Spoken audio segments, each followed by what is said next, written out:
Customer গ্রুপে negative review দিল শুধুমাত্র ওজনে কম দেওয়ার জন্য। জি ঠিকই শুনেছেন, ওজনে কম হয়, তাও আবার হোমমেড কেকের। সঠিক মেজারমেন্ট ফলো না করলে ওজনে কম হয়ে যায়, এটা অনেক বেকারসরাই জানেন না। এই ভুলগুলো হয় মূলত যারা কোর্স না করেন অথবা যারা কোনো রকম স্পঞ্জ কেকটা বানাতে পারলেই বিজনেস শুরু করে দেন, তাদের ক্ষেত্রে এই সমস্যাগুলো বেশি হয়ে থাকে। আমি একটা ঘটনা শেয়ার করছি, আর সেটা হচ্ছে আমি একটা গ্রুপে বেশ কিছুদিন আগে একজন কাস্টমারকে নেগেটিভ রিভিউ দিতে দেখেছি। কোনো একজন বেকার আপু নাকি তাকে ওজনে কম দিয়েছেন। কেকটা মূলত কত পাউন্ডের মধ্যে ছিল আমার সঠিক মনে নেই, তবে মনে হচ্ছে 2 পাউন্ডের মধ্যে ছিল কেকটা। তো ওজনে কম হয়েছে যখন কাস্টমার আপুটা মেজারমেন্ট স্কেলে মেপে সেটার পিকচার বেকার সাপুকে দেখায়, তখন বেকার সাপুটা বলেন কোনোভাবেই সে ওজনে কম দেয়নি।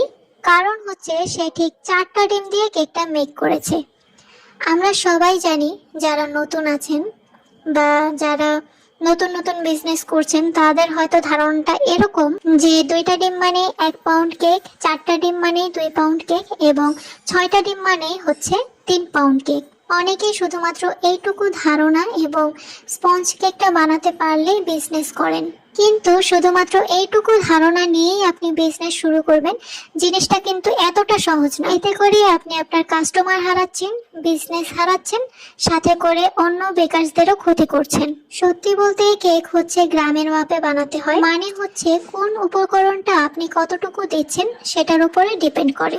অর্থাৎ আপনি ডিম কত গ্রাম দিচ্ছেন, চিনি কত গ্রাম দিচ্ছেন এবং ময়দা কত গ্রাম দিচ্ছেন সেটার উপরে নির্ভর করে। আমরা সবাই জানি মুরগির সবগুলো ডিম সমান হয় না, অর্থাৎ ডিমের সাইজ অবশ্যই ছোট বড় আছে। কিছু ডিম আছে অনেক বড়, কিছু ডিম আছে অনেক ছোট। মানে হচ্ছে আপনি যদি ছোট সাইজের 4টা ডিম দিয়ে 2 পাউন্ডের কেক বানাতে চান তাহলে আপনার কেকের ওজনটা অবশ্যই কম আসবে। তাই ডিমের ওজন মেপে সেই অনুযায়ী কাজ করতে হয়। অনেক সময় 2 পাউন্ডের কেক করতে 4-5টা ডিমও লেগে যায়। এই ব্যাপারটাই যারা নতুন মেকারস আছেন কিছু কিছু তারা বোঝেন না।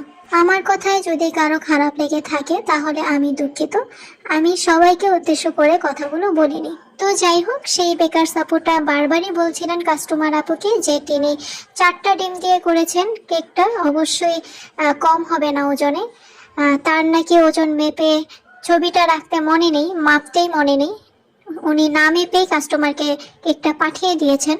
শেষে আর কি করবেন, কাস্টমার আপুকে ব্লক করে দিয়েছেন। আর আমি কাস্টমার আপুদের এবং ভাইদের বলছি আপনারা প্লিজ একটু দেখে শুনে অর্ডারটা কনফার্ম করবেন। একটা যে কোনো পেজে ঢুকলেই কিন্তু বোঝা যায় যে ওই পেজটা কিরকম সার্ভিস দেয়। আপনারা রিভিউ অপশন চেক করে অবশ্যই কেকগুলো অর্ডার কনফার্ম করবেন। আর পেজটা